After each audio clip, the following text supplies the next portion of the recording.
This podcast details true crime cases. It contains adult themes and may contain descriptions of violence. It is not intended for children. Listener discretion is advised.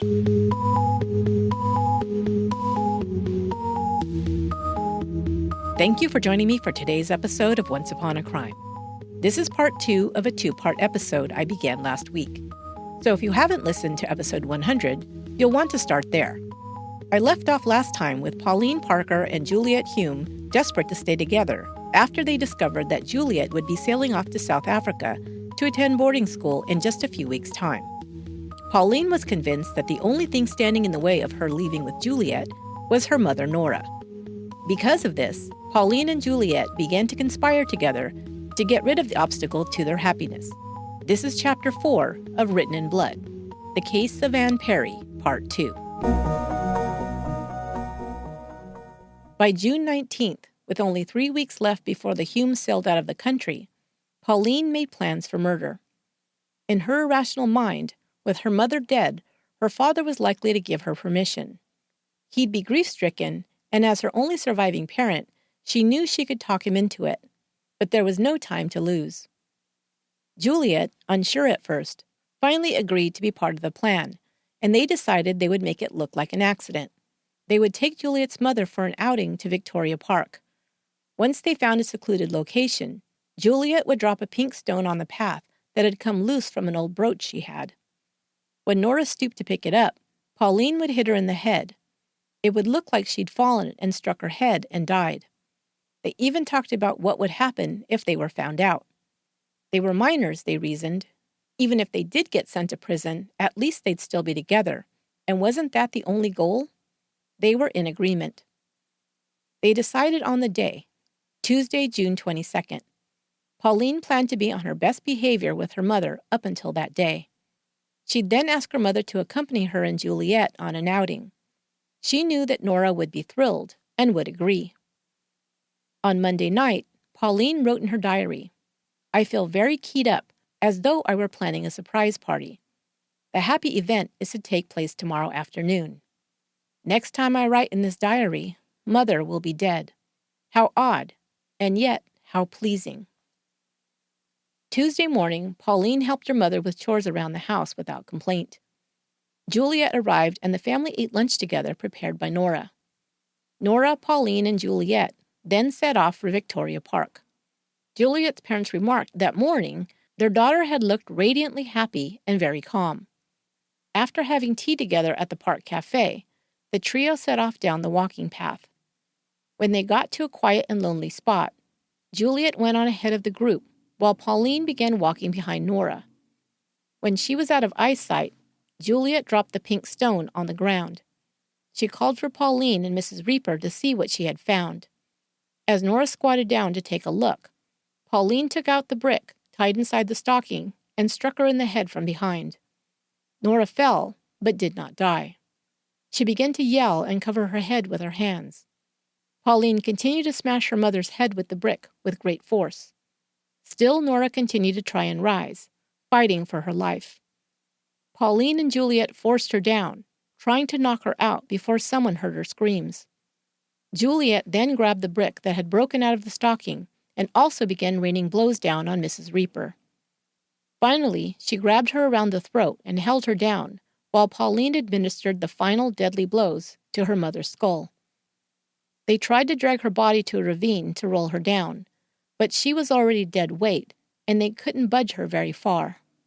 They then ran back up to the tea shop, screaming and covered in Nora's blood.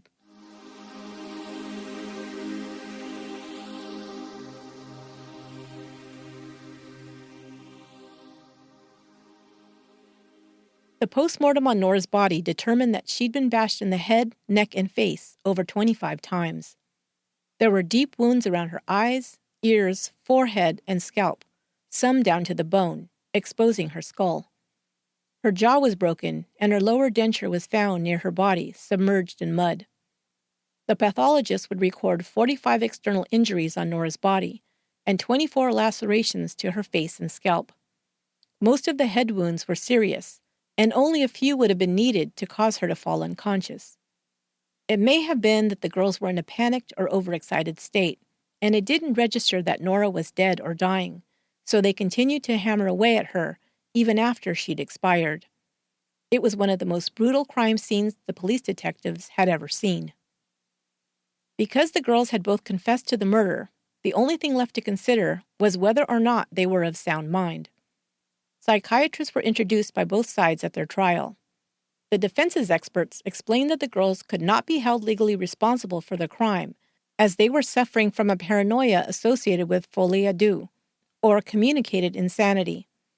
In today's terms, this is sometimes called shared psychosis, a condition in which two people share the same delusions. They knew what they were doing when they killed Mrs. Reaper, the doctors explained.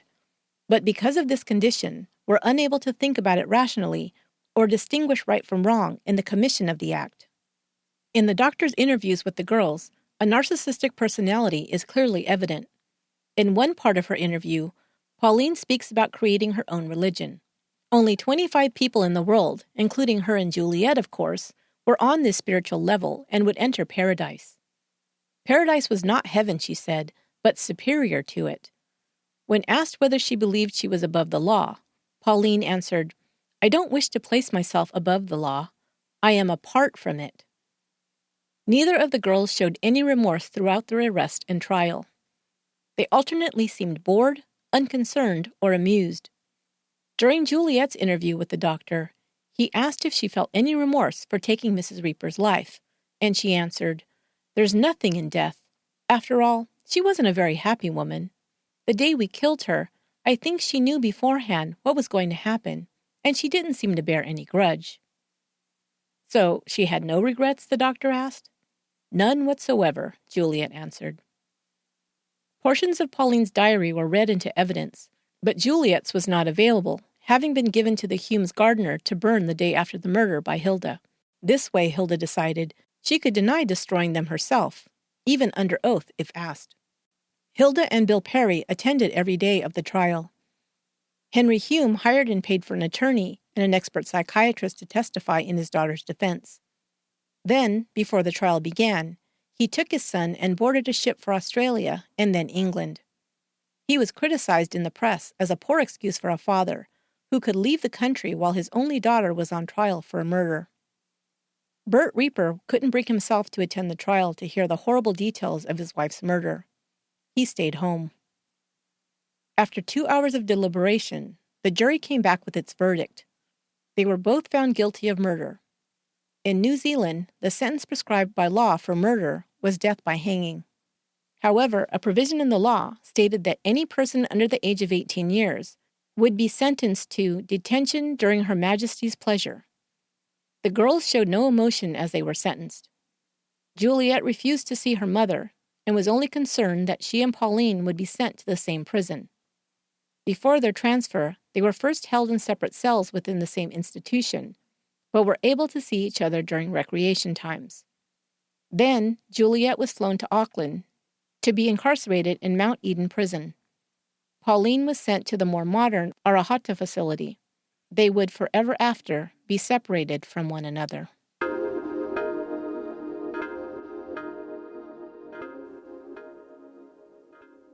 This episode is brought to you by Away. For $20 off a suitcase, visit awaytravel.com/once and use promo code ONCE during checkout.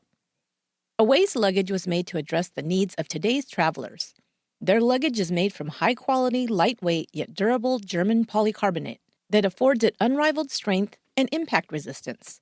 And no more sticky wheels. Don't you hate that?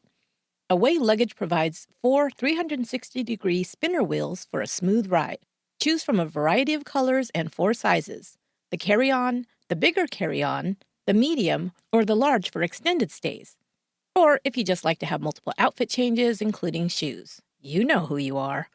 And get this, both sizes of the carry-on are able to charge all cell phones, tablets, and anything else powered by a USB cord. And not to worry if you want to check your bag, the ejectable charger battery pops out easily to comply with all airline policies and is TSA approved. I love this feature, since half the time I carry on and half the time I check my bag, and I can use this great-looking lightweight luggage either way. But don't take my word for it. Order yours today. Away gives you a 100-day trial. Take it on your next trip, and I guarantee you'll say it's the best luggage you've ever owned. And my listeners can get $20 off a suitcase by visiting awaytravel.com/once and use promo code ONCE at checkout. Free shipping in the lower 48 states, too. That's awaytravel.com/once and enter ONCE at checkout.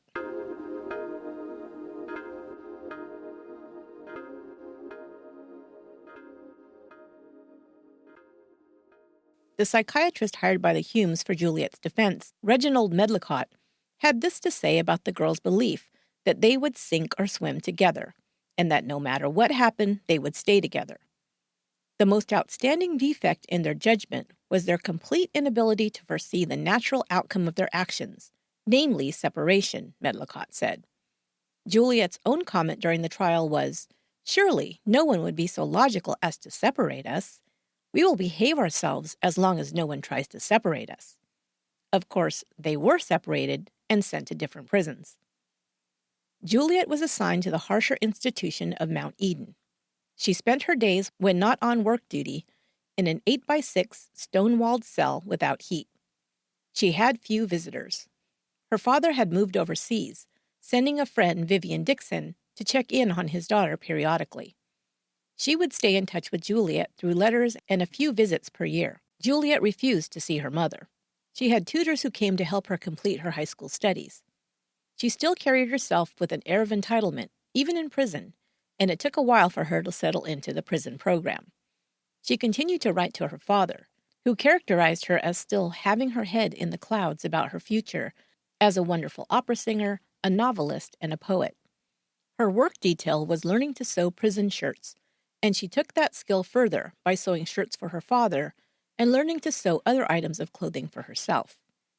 Hilda Hume requested that Dr. Medlicott be allowed to see her daughter to treat what she was still convinced was mental illness, but her request was denied. Pauline was sent to the more modern Errahada prison that was set up somewhat like a hospital. Pauline's room was an 8x10-foot soundproof room that was heated. She considered herself a celebrity, her trial having been in all the newspapers and followed closely by the media. She refused to adhere to the prison program. "I'm a special case here," she told staff members. She also refused to engage with other prisoners. She wrote daily in her diary, long entries addressed to Juliet. Her only other interest, according to her prison file, was collecting photos and articles from magazines related to true crime cases. It's believed that Juliet and Pauline may have gotten letters through to each other for a time by way of other prisoners.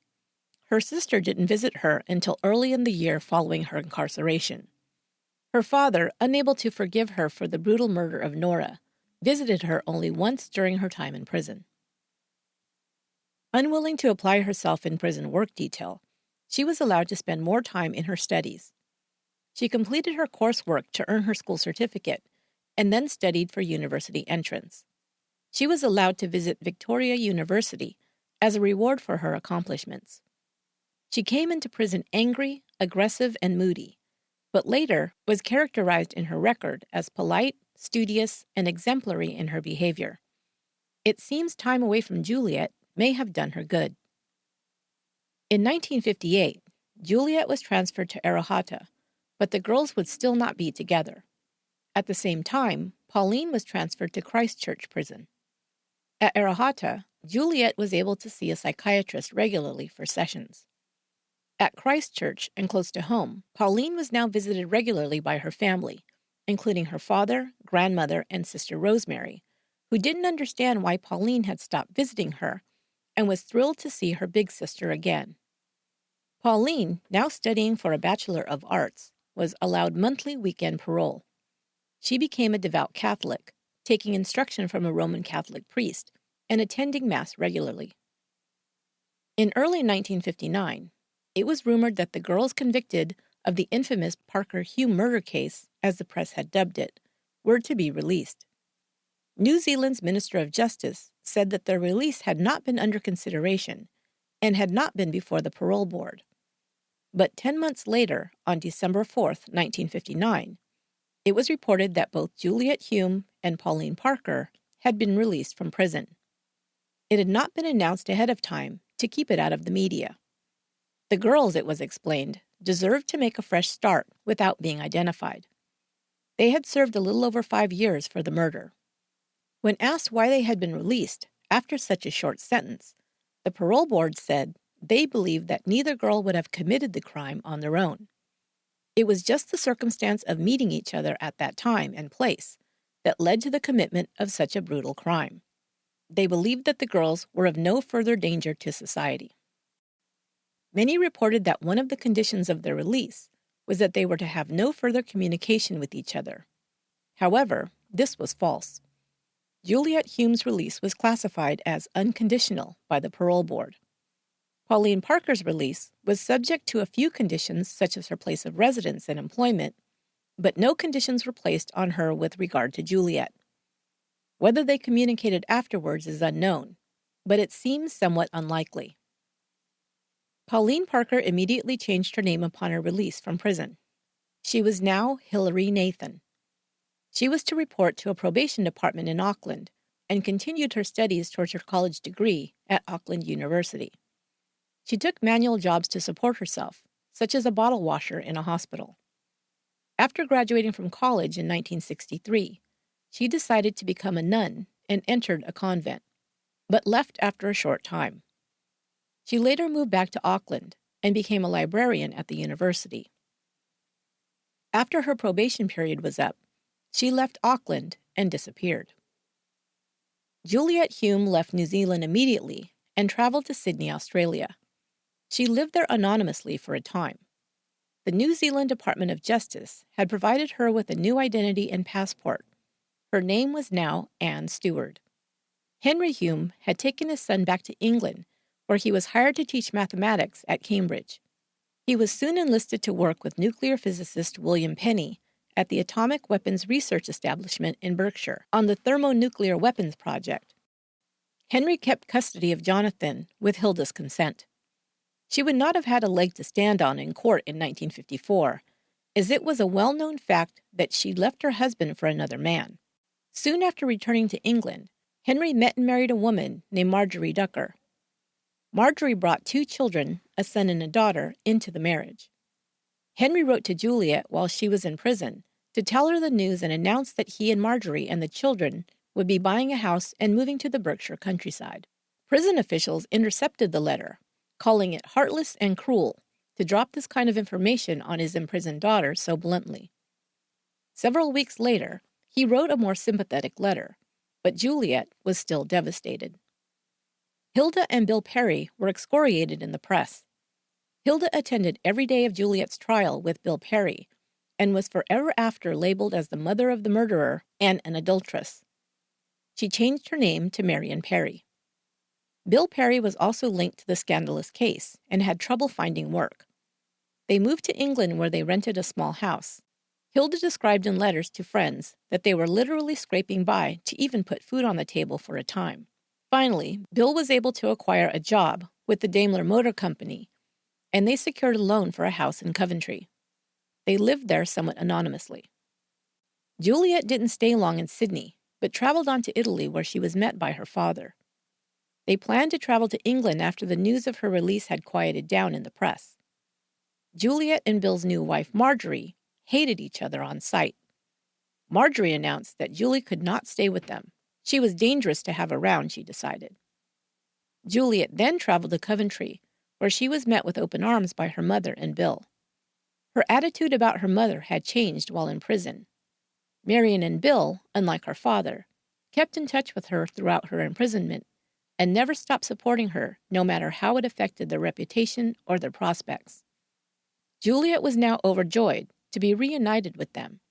She and her father spent time together now and then by meeting at art galleries or for lunch. Juliet learned secretarial skills in prison and secured a job in an office. After a couple of years, she moved out on her own and began dating. Bill Perry had legally adopted her after her return to England, and she changed her name again to Anne Stewart Perry. She still had the goal of moving to Hollywood, but her visa application to travel to the U.S. was rejected when she had to disclose her murder conviction. Okay, so I'm sure you're wondering, how does this case fit this series about writers who are murderers? So she wrote a few poems. But how is she a writer? Well, hold on, dear listener, because this is where the story takes a turn, if you weren't already aware. From here on in the story, I will refer to Juliet by the name Anne Perry, which would become her recognized name as a well-known crime fiction novelist. But let me get you there. On with the story. Ever resourceful, Anne Perry found a way to get to Hollywood after all. She applied and was hired as a flight attendant with an airline that made trips to the U.S. Through her job, she was allowed to fly into the States on a block visa for short stays. On one trip to Los Angeles, she got off the plane and disappeared into the city. She never returned to her job. Instead, she took a job as a nanny for a family in Hollywood. She lived in Los Angeles, renting an apartment in Beverly Hills from 1967 to 1972. She had many boyfriends, she reports, but never married, even though she'd become engaged once. She became a member of the Church of Jesus Christ of Latter-day Saints at the age of 26 and embraced Mormon teaching, becoming a devout follower. She was able to secure a visa somehow once she was already in the U.S. She returned to England in 1972 when her adopted father, Bill Perry, became ill. Once in England, she took up writing again. Between 1972 and 1978, Perry wrote several historical novels, but none found a publisher. She moved to a small Suffolk town where her next-door neighbor was a published author. The writer introduced Anne to her literary agent, Meg Davis. Davis decided to publish Anne's book, The Cater Street Hangman, a murder mystery set in Victorian London. It was published in the United States in 1979 and became a bestseller. Anne Perry was now a published novelist at the age of 41. No one knew or remembered her past as one of the infamous Parker-Hulme murderers. Around that time, she met a woman named Meg MacDonald, who would become a lifelong friend. To Meg, she revealed her past.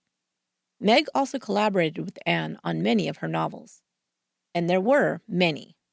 Anne wrote 6 days per week, churning out novel after novel. The books were formatted in the lucrative series style, with the same characters returning to investigate and solve mysteries and crime cases in each novel. To date, Anne Perry has written over 100 books and is known as the Queen of the Victorian crime novel. By 1994, she had sold more than 3 million books in America and signed $1 million contract for future manuscripts. She moved to Scotland and purchased a large home in the Scottish Highlands, where she did all of her writing. Things were going along swimmingly for Anne Perry. She was now living under a new identity as a successful best-selling author, with none of her millions of fans or even her closest neighbors aware of her past. That is, until 1994, and the release of the Peter Jackson-directed film, Heavenly Creatures. The film stars a young Kate Winslet in her debut film role and tells the story of the infamous Parker-Hulme murder in New Zealand. It was a hit at the box office, and it renewed interest in the case after 40 years. At the opening night party for the movie in New Zealand, some began to speculate about whatever happened to Pauline Parker and Juliet Hume. One of the girls' former classmates at Christchurch Girls High let it casually slip out that Juliet was now a writer named Perry living in Scotland. A journalist for the tabloid Sunday News overheard and did some digging. The journalist, Liz Ferguson, was able to track down Perry's literary agent, Meg Davis. Meg Davis said she must be mistaken and hung up. She called Anne and told her about the ridiculous rumor and about the soon-to-be-released film. Meg had no idea that Anne was the former Juliet Hume. Anne explained to her agent that it wasn't a rumor. It was true. Davis was stunned. Before the story hit the newspapers on July 31st, 1994, Anne contacted all the people close to her to tell them the news. To her 82-year-old mother and others who knew her past, she told to brace themselves because the story about the murder was going to reemerge. To those who were close to her but never knew her as Juliet Hume, she confessed her past. Anne Perry agreed to an interview with the Daily Telegraph just a few days later to tell her side and to hopefully appease the hordes of press that had descended on the small village where she lived. She first explained that her past being exposed was one of the most difficult things she'd ever gone through, but was grateful because, now I am free, she said. There's nothing to be afraid of anymore in the middle of the night. She was interviewed by television programs in the U.S., where a majority of her fans lived. As a result of Perry being outed in the media, her book sales skyrocketed. In 1994, before she was revealed, she'd sold 3 million copies of her novel. In the decade following, a total of 20 million books were sold worldwide. And what exactly did Ann Perry say about the murder? She still took responsibility for taking part in Nora Parker's murder, but now she gave more details as to her motive. She was a lonely girl growing up, she explained to the interviewer. She had been sick for much of her young life and was often hospitalized and away from her family. Her only friend at that time, or really ever, was Pauline Parker. Her family was planning to move out of the country, and she felt she was deserting her friend. I don't want to in any way implicate or blame her, she said, but she wished me to join her in this act, and I believed that if I did not, she would take her own life. She felt her mother was the only thing stopping her from leaving a situation she felt was intolerable. I believed at that time her survival depended on her coming with us. I certainly believed that her life was in the balance. Crazy as this sounds, I thought it was one life or the other. I just couldn't face the thought of being responsible for her dying. And I made a very foolish choice. She also said that her friend Pauline was suffering from life-threatening bulimia, which further made her feel desperate to help her friend. She further explained that her tuberculosis treatment included a drug that she'd later found warps judgment. The drug had since been banned because of this, she said. She'd been on the drug for 9 months at the time of the murder. When further pressed for details of the murder, she said she didn't remember much, explaining that she must have blocked it out. But in his excellent book about the case titled Ann Perry and the Murder of the Century, author Peter Graham points out that Dr. Medlicott testified at the trial about Juliet's tuberculosis treatment, including the medications she had been administered, none of which produced mind-altering side effects. Both were commonly used antibiotics. Also, Juliet had left the sanatorium a full 9 months before the murder and was no longer taking even these medications. Also, while Pauline did suffer from an eating disorder, it was never determined to be at a life-threatening stage, and Pauline was being seen by a doctor for her condition. Finally, he points out, far from participating in the murder under moral duress, and only out of fear for her friend's life, Juliet's own mother said on the morning of the murder that she seemed, quote, radiantly happy. Neither of them ever showed the slightest remorse, Dr. Medlicott testified. And no one can forget Juliet's statement to the psychiatrist shared during her trial. There's nothing in death. After all, she wasn't a very happy woman, she said of her victim.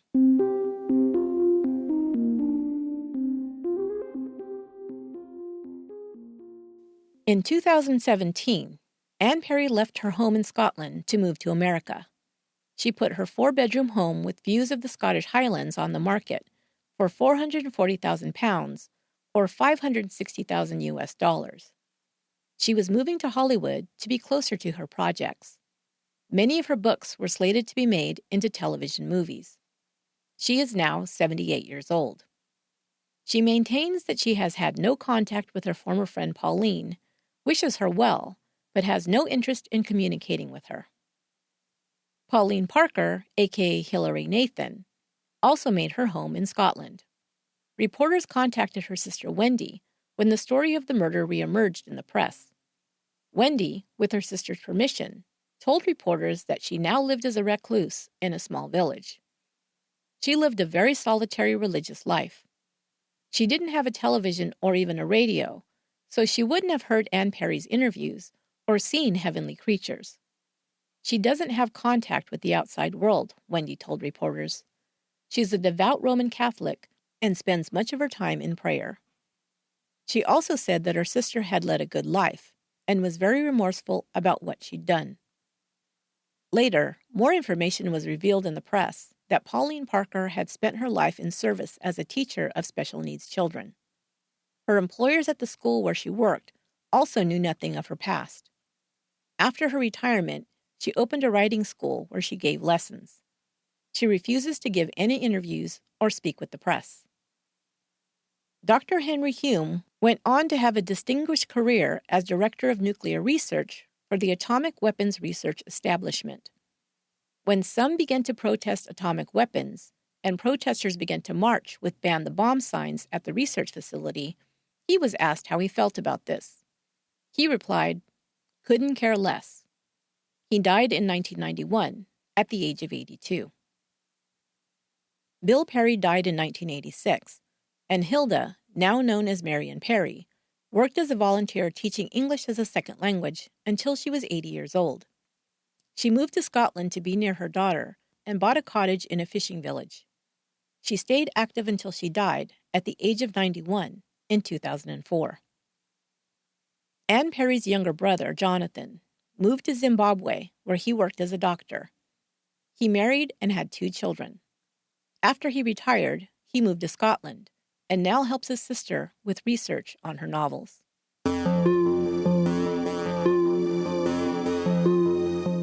That will do it for this episode of Once Upon a Crime. We're at the end of the month, so that means it's time for Patreon shoutouts for those who have pledged at the highest level, $10 or above. Thank you so much for going above and beyond. Our newest Pure Metalhead level patrons are Holly Smith, Chris Bairstow, and Sarah Confrancisco. Thank you so much. You guys rock. It's also time for a monthly drawing to win some prizes. This month, our lucky prize winner is going to receive the book, Cooking with the Serial Killer, Recipes from Dorothea Puente. Dorothea Puente was a California serial killer who murdered her tenants at her Sacramento boarding house to collect their Social Security checks. But she was also known as a fabulous cook. In this book, she shares recipes of some of her tastiest soups, stews, and main dishes. The lucky winner will also receive a signed collector's copy of Entertainment Weekly magazine, featuring the Rebecca Schaefer article that featured Once Upon a Crime. You'll also get some OUAC swag. And the winner is Nicole Arendt from Chicago. Congratulations, Nicole. That prize pack will be going out to you soon at the address we have on file for you. And thanks so much for your continued support of the podcast. Next Monday is Labor Day, a holiday in the U.S., so a regular episode will not be released. But there will be a bonus episode coming out soon, our next installment of The Next Chapter. This time, I'll interview author Peter Vronsky about his new book, Sons of Cain, A History of Serial Killers from the Stone Age to the Present. It's a fabulous read, and I know you'll love hearing from the author. Finally, I'm working on a bonus episode for Patreon supporters. One more chapter for this series written in blood. Look for that soon as well. If you're a Patreon supporter, you should receive a message either by email or as a notification from your Patreon app. If you're not a supporter, you can do that easily by going to patreon.com/onceuponacrime. If you pledge as little as $2 per month, you'll get a whole bunch of bonus content that's already available there, early release ad-free episodes, and will be eligible for our monthly drawing. New and unique prizes each month. If you're celebrating the long holiday weekend, have fun, be safe, and be good to one another.